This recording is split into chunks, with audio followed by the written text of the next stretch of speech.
बेटे राम जी बोल जय बोली कहे माता कृष्ण भाई कहे माता कृष्ण भाई मुर्गे मुटरासी सही आई मुर्गी मुटरासी सही आई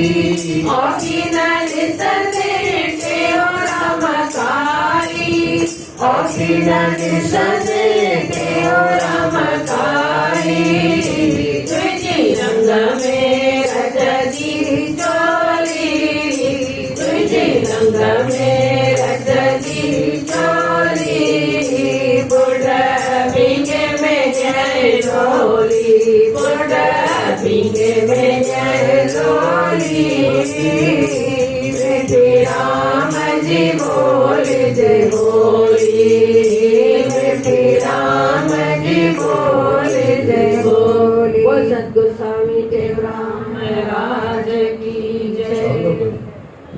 बोलो सद्गुरुदेव भगवान की जय। हरे कृष्ण कृष्ण कृष्ण हरे हरे हरे राम राम राम हरे हरे। सृष्टि के रचनाकार परमात्मा अकाल पुरख महाकाल के चरणों में बारंबार मेरी नमस्कार।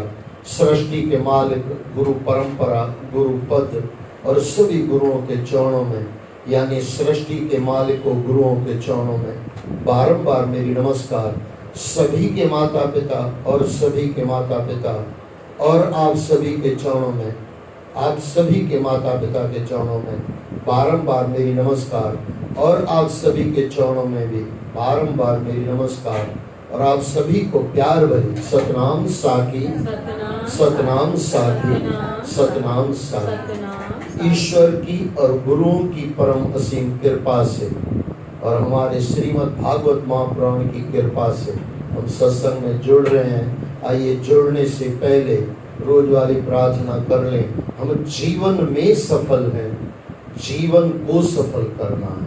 इसी ईमानदारी से इसी प्रयास से इसी संकल्प से सत्संग में प्रवेश करें। फिर से एक बार जय श्री कृष्ण जय श्री कृष्ण जय श्री कृष्ण। श्रीमद् भागवत महापुराण 8वां स्कंद 18वां अध्याय। लेकिन इससे पहले आज के दिन आपको सबको लाख लाख करोड़ करोड़ बधाई। शनिवार का दिन है, साईं का जन्मदिन है और कल की भी मैं आपको एडवांस में दे रहा हूँ क्योंकि कल आप मिलोगे भी नहीं, मैं भी नहीं मिलूंगा। आज शाम को जो आएंगे वो मिलेंगे और हो सके तो कल आना क्योंकि शाम को, सुबह में तो आप आते ही हो जो भी आते हो, शाम को आना। शाम को भी भागवत, कल के दिन भागवत सुनना बहुत बड़ा उपलब्धि है इंसान की। इंसान ही सुन सकता है, 84 लाख योनियों में खाली इंसान ही सुन सकता है और इंसान ही कर सकता है। और वो भी कल का दिन भागवत महापुराण। हो सके तो ज़्यादा तकलीफ नहीं हो तो आ जाना और जो कल आओगे, कल का दिन है, फिर परसों से तो बाबा जी कोई आ रहे हैं वो आपको परमात्मा की तरफ जोड़ेंगे। लेकिन आइए, जो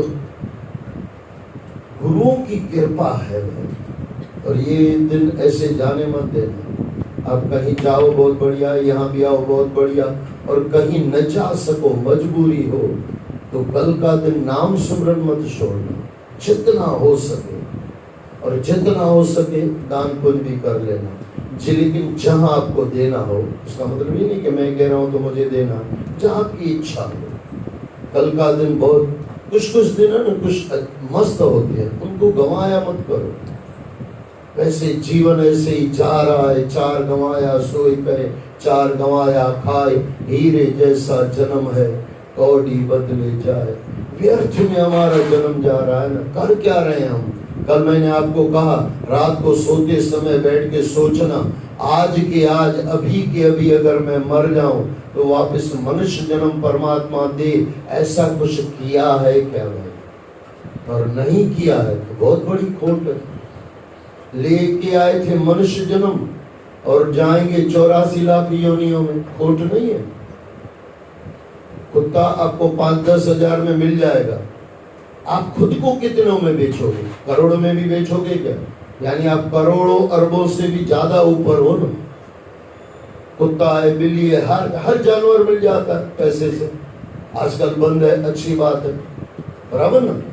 बंदर भी मिल जाता है पैसे से, सब मिल जाता है। आज जमाना दुनिया ने बदल दिया, अच्छी बात है। लेकिन कोई भी जानवर 84 लाख योनियों में से आपको चाहिए, कुछ पैसों में आपको मिल जाएगा।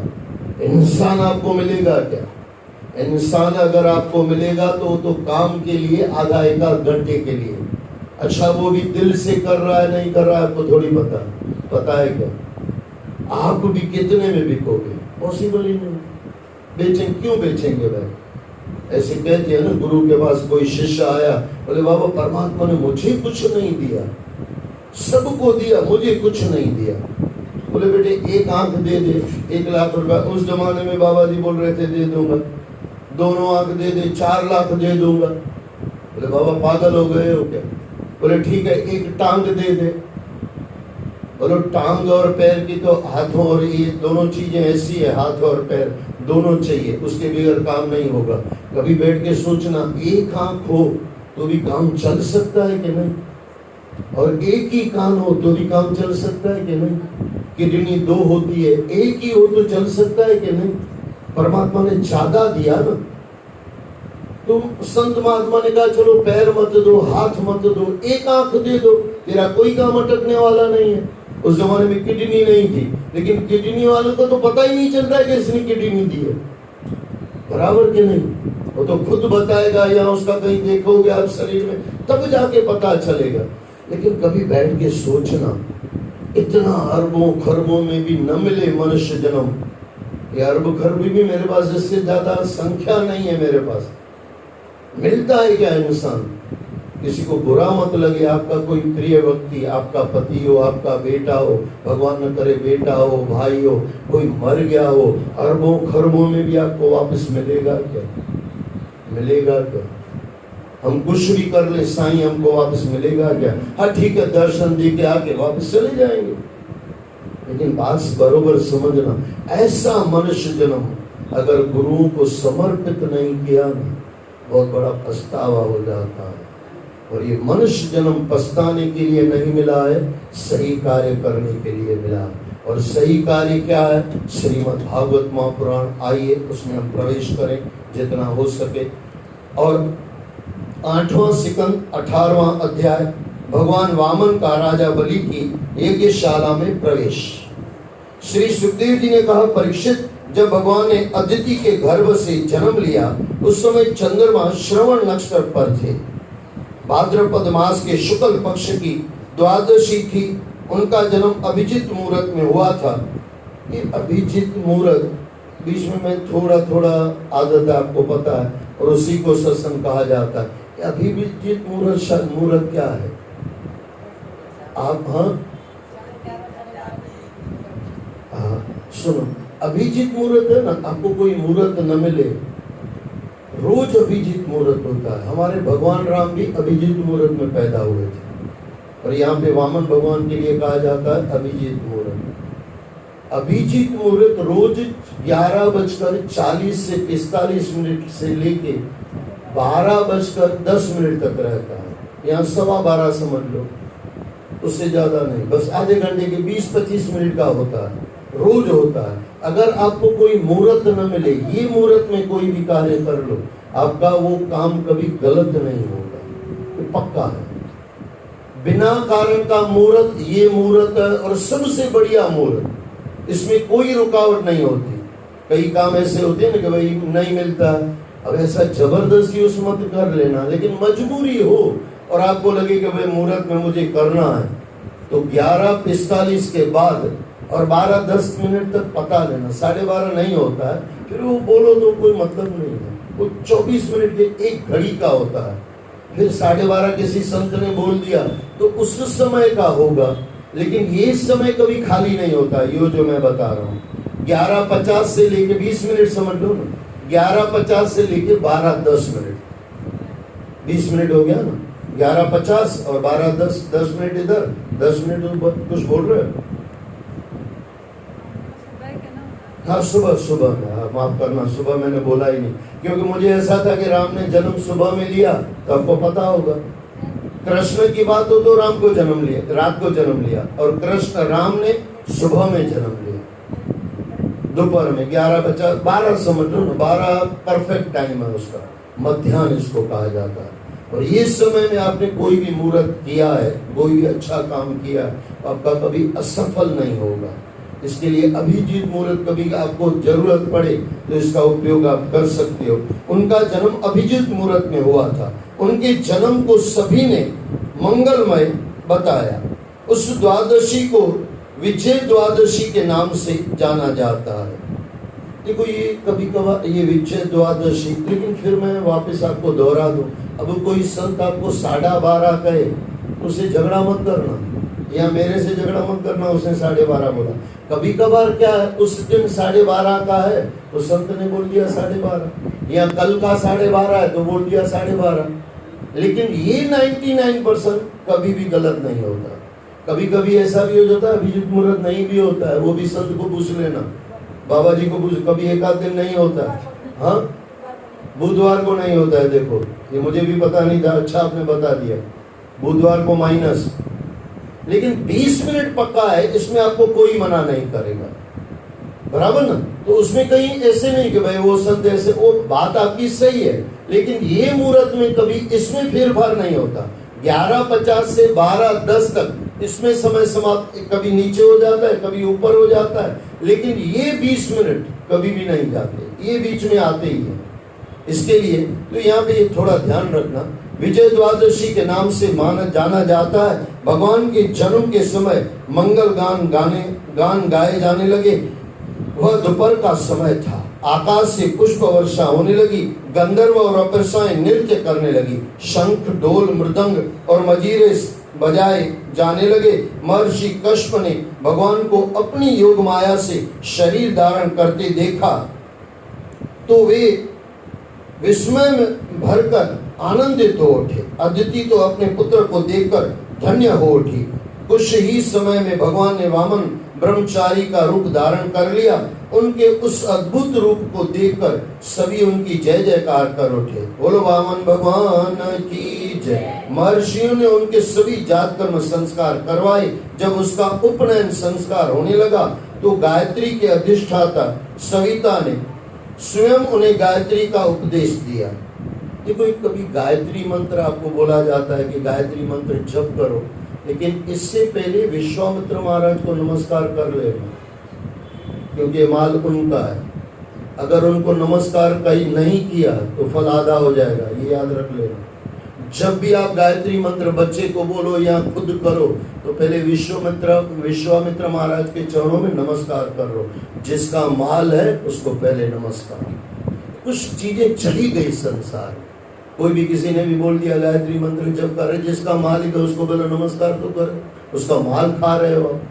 यहाँ साईं के दरबार में बैठे हो, अगर साईं को याद न करो तो गलत बातें हो जाएगी ना। तो वहां पे भी विश्वामित्र महाराज को याद करके गायत्री मंत्र का जप किया जाता है। गायत्री मंत्र का उपदेश दिया। देवगुरु बृहस्पति ने यज्ञोपवीत दिया और महर्षि कश्यप ने उनकी कटी में मेखला बांधी।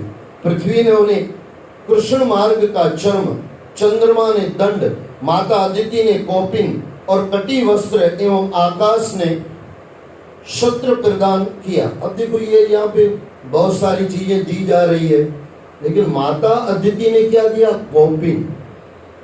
सोचने जैसा है ना, माता ने कौपिन क्यों दिया? नंगे बच्चे को कपड़ा कौन पहनाता है? माता ही पहनाती है ना भाई।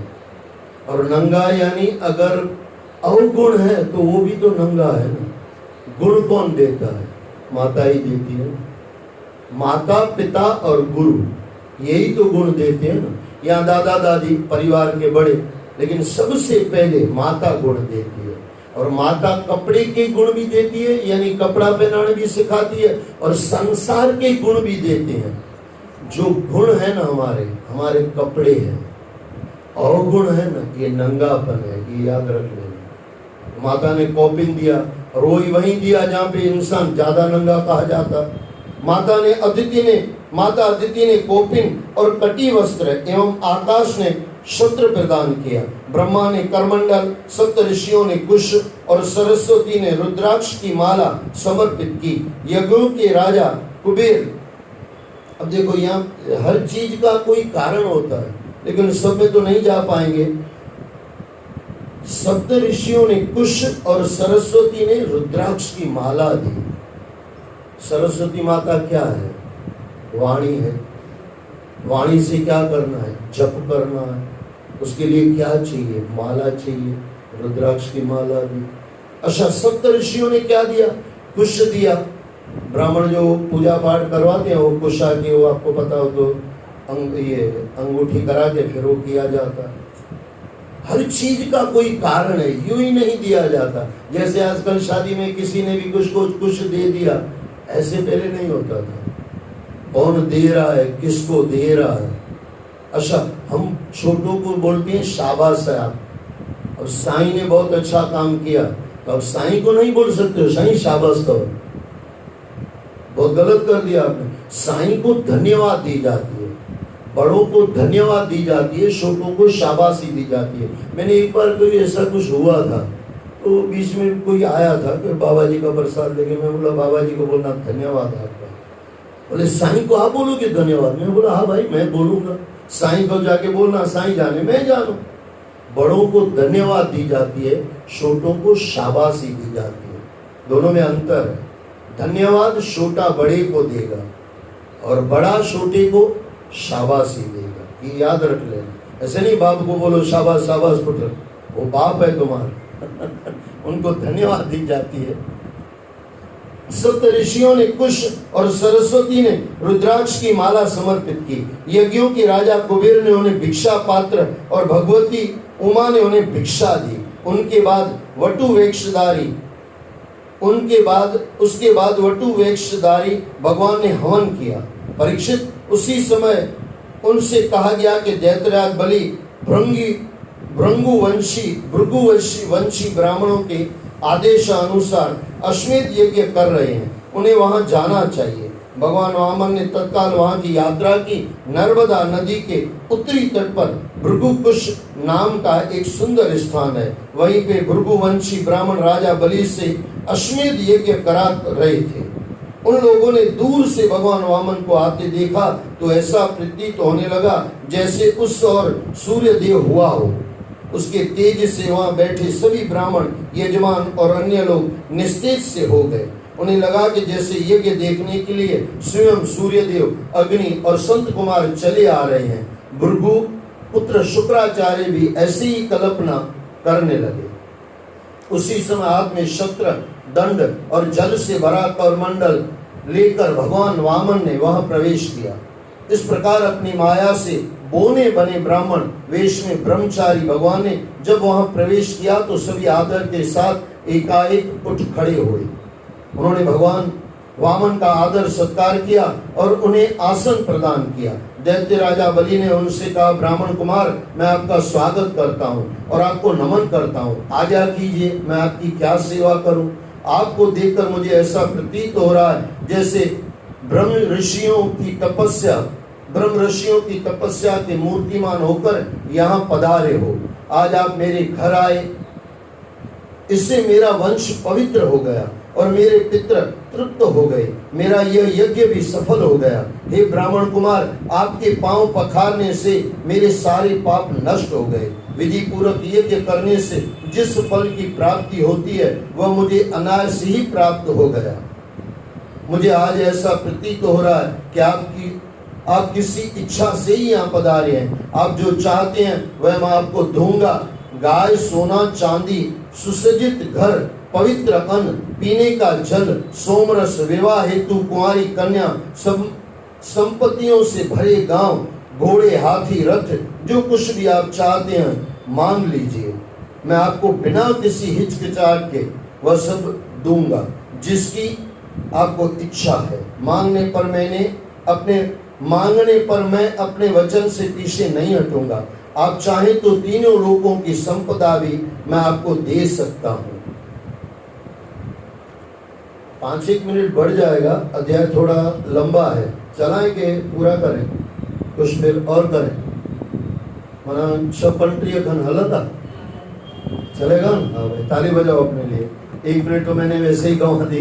अध्याय 19वां, भगवान वामन का राजा बलि से 3 पग भूमि मांगना। श्री सुखदेव जी ने कहा, परीक्षित, राजा बलि के वचन, क्योंकि ये अगर दान न हो तो फिर हमारा कल जो दिन आ रहा है वो रह जाएगा ना। इसके लिए ये भी जरूरी था। इसके लिए मुझे तो इच्छा थी, लेना ही था, क्योंकि वो राजा ने बोला कि भाई आप बोलो क्या चाहिए। अब इतना बोल के छोड़ दें तो अच्छा नहीं लग रहा है, तो उसको 3 पैर पर थी देनी चाहिए। और वामन भगवान अभी लेंगे। राजा बलि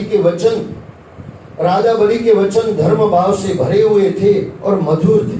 जब देने वाला हो ना तो वचन मधुर रख। आपको न देना हो ना तो कड़वी बातें मत बोलो।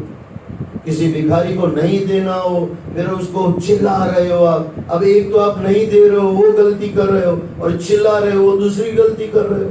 हाथ जोड़ के निकल जाओ ना आगे आप। आपका कौन गला पकड़ रहा है आपका? आपको देना पड़ेगा। कई माताओं को मैंने देखा ऐसे चिल्लाएगी जिन्होंने मुझसे दी चिल्ला, माफ कर सकता ये थोड़ा कभी कभार मजाक हो जाता है।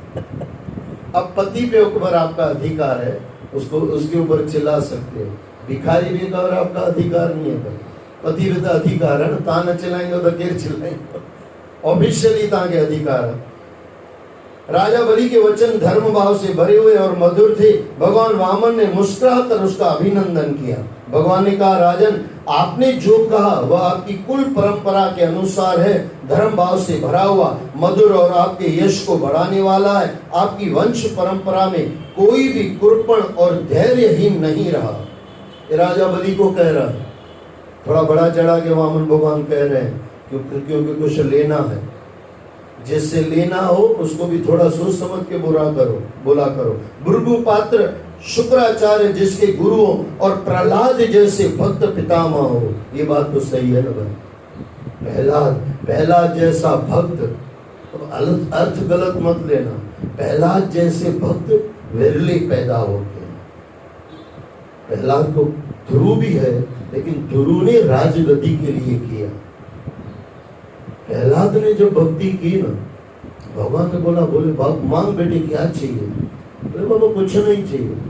अरे बोले बेटे ऐसे कैसे, मैं आया हूं और मैं तुझे नहीं दूं, मांग तुझे क्या चाहिए? जब 3 बार बोला गया, प्रहलाद ने हाथ जोड़कर बोला, बोले बाबा एक दे दो। बोले ठीक है भाई, कुछ तो बोला, बोल क्या चाहिए? बोले बाबा मैं कभी किसी से कुछ न मांगू, ऐसा वर दे दो। तो कितनी बढ़िया बात है। असांजे अॻियां साईं आज हमारे सामने टेऊंराम साईं आज चओ पुट छा खपई, असां चवंदा साईं वियो चांहि बांहि पियो, लिस्ट ठाहियां छा खपे। ईअं थोड़ी चवंदासीं कॾहिं कुझु न घुरूं, एॾी आशीर्वाद ॾेई वञो। कितनी बड़ी बात है ना। संत हमको मांगना भी समझाते हैं, क्या मांगना है। कभी किसी से कुछ न मांगो, चाह गई चिंता मिटी मनवा बेपरवाह, जिसको कुछ न चाहिए शाहों के शाह। मेरे प्यारे श्लोकों में से काफी बार मैंने आपको कहा है। और प्रहलाद जैसे भक्त पितामह हो, उससे ऐसे ही मधुर वचनों की आशा की जा सकती है। आपकी वंश परंपरा में वचन देकर पीछे हटने वाले लोग नहीं है, और दान देना तो उसका परम धर्म रहा है। शत्रु की ललकार पर पीठ दिखाने वाले कायर भी आपके वंश परंपरा में नहीं है। आपके कुल में हिरणाक्ष जैसे वीर और प्रहलाद जैसे धैर्यवान राजा हुए। अब देखो कहने वाले की कितनी मस्त करामत है। हिरणाक्ष और हिरणाक्ष दोनों भाई, प्रहलाद के काका और पिताजी, बराबर ना। लेकिन वहां पे थोड़ा कुछ गलत है तो उनको वीर कह के छोड़ दिया। नहीं तो कहते ना कि भाई वो ऐसे थे, लेकिन उनको वीर कह के प्रहलाद के लिए बोल दिया वो भगत। यानी कितनी बढ़िया परमात्मा हमको बता रहे हैं संसार में कैसे बोलना चाहिए। नहीं तो बोल देते ना हिरणाक्ष और हिरणाक्ष क्या दे रहे थे, गलत आदमी थे। लेकिन वहां पे ऐसा नहीं कहा गया, बोले वो वीर थे और वीर तो थे। ये तो हकीकत है। आपके कुल में हिरणाक्ष जैसे वीर और प्रहलाद जैसे धैर्यवान राजा हुए। जब भगवान विष्णु जल से पृथ्वी का उद्धार कर रहे थे, तब हिरणाक्ष अकेला ही भगवान विष्णु से भिड़ गया था। प्रहलाद के पिता हिरण्यकश्यप को जब विष्णु द्वारा उसके वध का पता चला तो अपने भाई का बदला लेने के लिए भगवान विष्णु के वैकुंठ धाम जा पहुंचा था। जब भगवान विष्णु ने माया से उसे भ्रमित कर दिया, वह क्रोध में भरकर विष्णु को अपशब्द कहता हुआ इधर उधर घूमने लगा। सोते जागते उसे अपना शत्रु विष्णु ही याद आता था। उसने उन्हें अपना शत्रु बना लिया और एक दिन नरसिंह अवतार द्वारा वह मारा गया। वह बड़ा साहसी था। अब देखो, वो कहा गया कि गलत था, लेकिन फिर कहा गया लेकिन साहसी तो था। एक बात याद रखो, एक मैनेजमेंट शब्द आपने सुना होगा। मैनेजमेंट क्या होता है पता है? कम पढ़ा लिखा है उसको चौकीदार की नौकरी दे दो, पढ़ा लिखा है उसको इंजीनियर ये मैनेजर बना दो। आपके अगल बगल में जो दुष्ट लोग हैं ना, उसको और कुछ काम दे दो ना। भगवान कृष्ण ने क्या किया था? अब दुर्योधन को बुलाना भी है, अब उसको काम न दे तो कुछ काम बिगाड़ भी देगा। भगवान कृष्ण ने इसका हाथ देखा था और इसके हाथ में रेखा मस्त है, जितना पैसा दो वापस डबल होके आएगा। बिठा दिया उसको खजानी बना और वो डबल देने लगा, 4 गुना आने लगा। दुष्ट से भी परमात्मा ने कितना बढ़िया काम करा लिया। इसको कहा जाता है मैनेजमेंट। आपका बच्चा एक काम में थोड़ा कमजोर है तो दूसरा काम उसको दे दो ना। जिद क्यों करती हो कि यही काम करो? मैनेजमेंट यानी सोच समझ के उससे वो काम करवाना जिसमें वो पारंगत है। जो नहीं आता है उसको छोड़ दो। ये चीज यहाँ पे भगवान ये सिखा रहे हैं, पूरा मैनेजमेंट है ये कहा जा रहा है। नरसिंह अवतार द्वारा वह मारा गया। वो बड़ा साहसी था। तुम्हारे पिता विरोचन भी बड़े ब्राह्मण भक्त थे, यहाँ तक कि उनके शत्रु देवताओं ने उनसे ब्राह्मण वेश में आयु का दान मांगा तो उन्होंने ब्राह्मणों का छल जानते हुए भी अपनी आयु में दान दे दी। क्या कितनी बड़ी बात है! आयु दान में दे दी।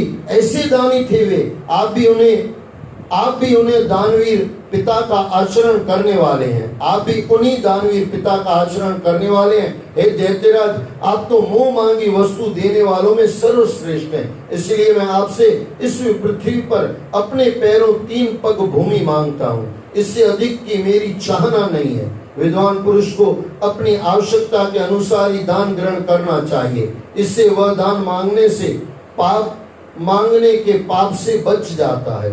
इससे वह दान मांगने के पाप से बच जाता है। राजा बलि ने कहा, ब्राह्मण कुमार, तुम्हारी बातें तो बुद्धिजन जैसी है, किंतु तुम्हारी बुद्धि अभी भी बच्चों जैसी है। मैं तीनों लोगों का एकमात्र अधिपति हूँ। तुम चाहो तो मैं तुम्हें यह सारी पृथ्वी दान दे सकता हूँ। देखो, ये अभिमान है।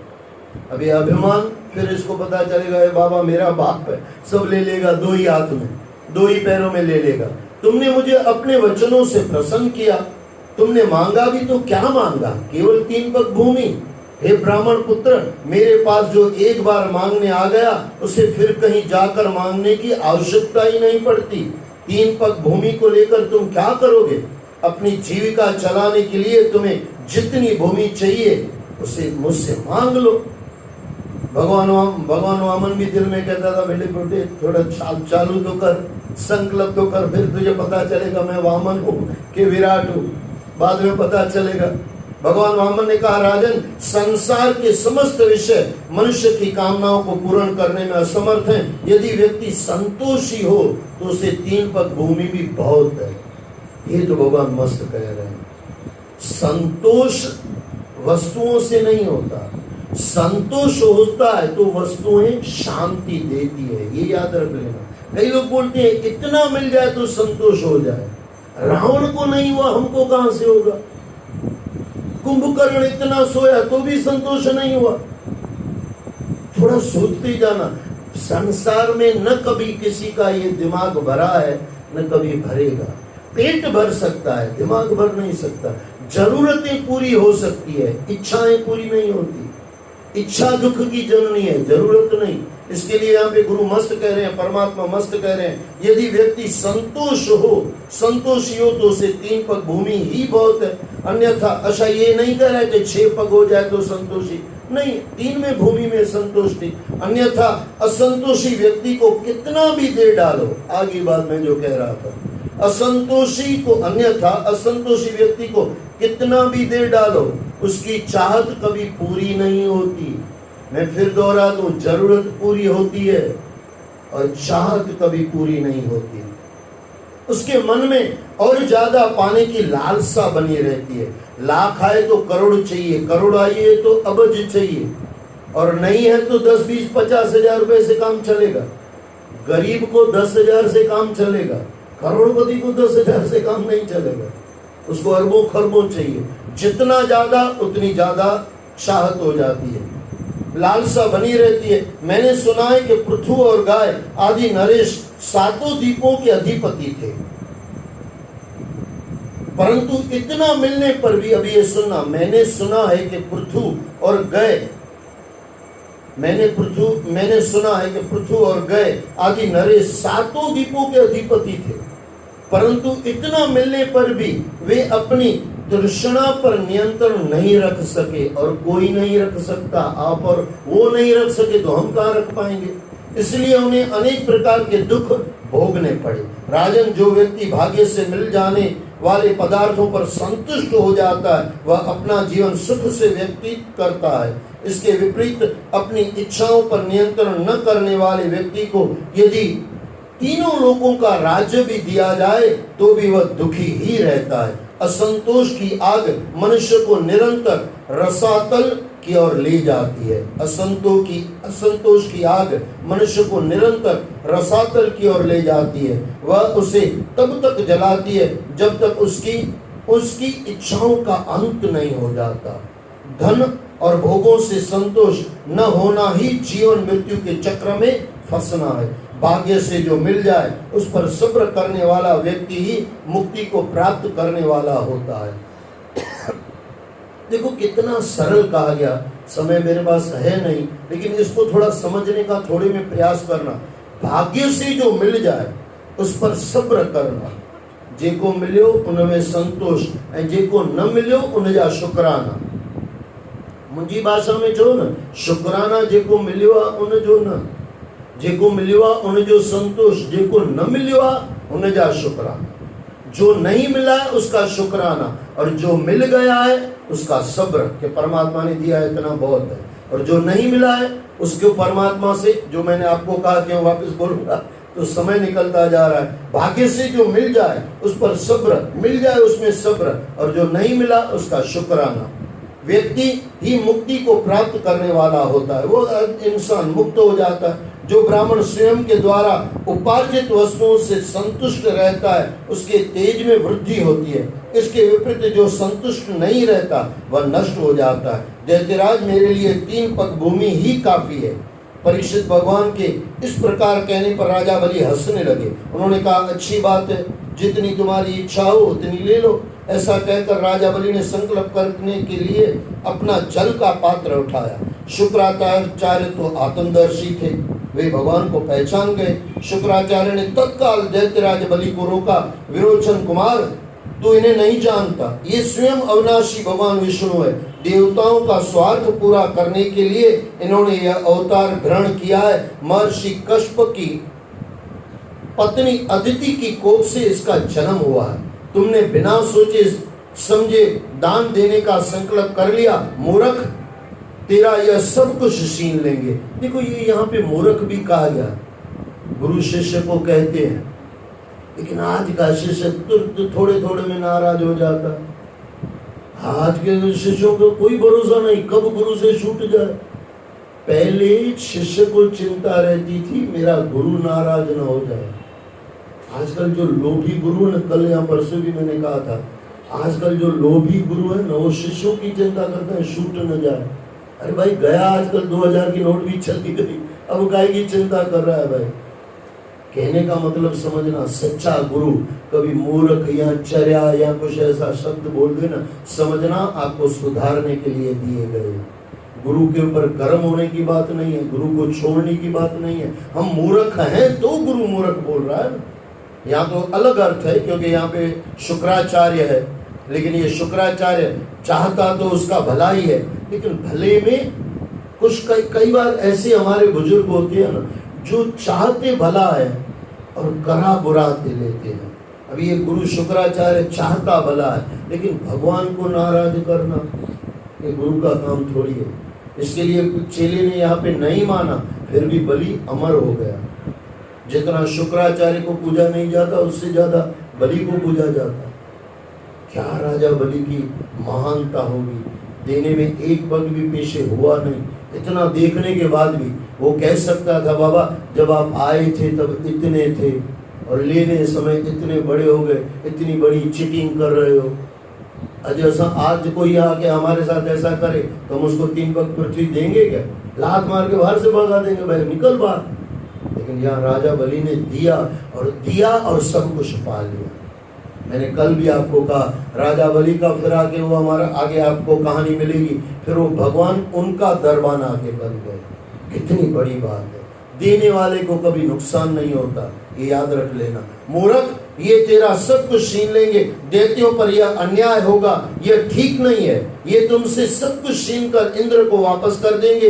ये विश्व रूप भगवान है, तीनों पगों में ये तेरे तीनों लोगों को नाप लेंगे, फिर तुम्हारा क्या होगा? जिसका कोई नहीं उसका तो खुदा है यारो। तुम अपना जीवन निर्वाह कैसे करोगे? विद्वान पुरुष उस दान की प्रशंसा कभी नहीं करते जिन्हें देने के बाद जीवन निर्वाह के लिए कुछ बचे ही नहीं। जिसका जीवन निर्वाह ठीक प्रकार से चलता हो वही संसार में दान, यज्ञ, तप और लोक कल्याण के कार्य कर सकता है। मनुष्य को अपने धन को 5 भागों में बांटकर व्यय करना चाहिए। ये सुन लेना, ये हमारे काम का है। कुछ धर्म कर्म के लिए एक भाग, कुछ भोगों के लिए, कुछ स्वजनों के लिए यानी परिवार के लिए या दूसरे जो संबंधी है उनके लिए, कुछ धर्म कर्म, कुछ भोगों के लिए, कुछ स्वजनों के लिए, कुछ धन की अभिवृद्धि के लिए यानी जो जमा करते हैं हम लोग अभिवृद्धि के लिए, और कुछ यश के लिए यानी दान पुण्य यश के लिए। ऐसा करने वाला व्यक्ति लोक परलोक में सुख पाता है। ये कौन कह रहा है? शुक्राचार्य, दैत्यों का गुरु। उनसे भी हम सीख ले तो भी भला आ जाए। ये 5 चीज सीखने जैसी है हर इंसान को। मैं फिर से दोहरा दूं, मनुष्य को अपने धन के 5 भागों में बांटकर व्यय करना चाहिए। कुछ धर्म कर्म के लिए, कुछ भोगों के लिए, कुछ स्वजनों के लिए, कुछ धन वृद्धि के लिए और कुछ यश के लिए। ऐसा करने वाला व्यक्ति लोक परलोक में सुख पाता है। हे असुरपति, श्रुति कहती है किसी को कुछ देने की बात स्वीकार कर लेना सत्य और नकार जाना असत्य नहीं है।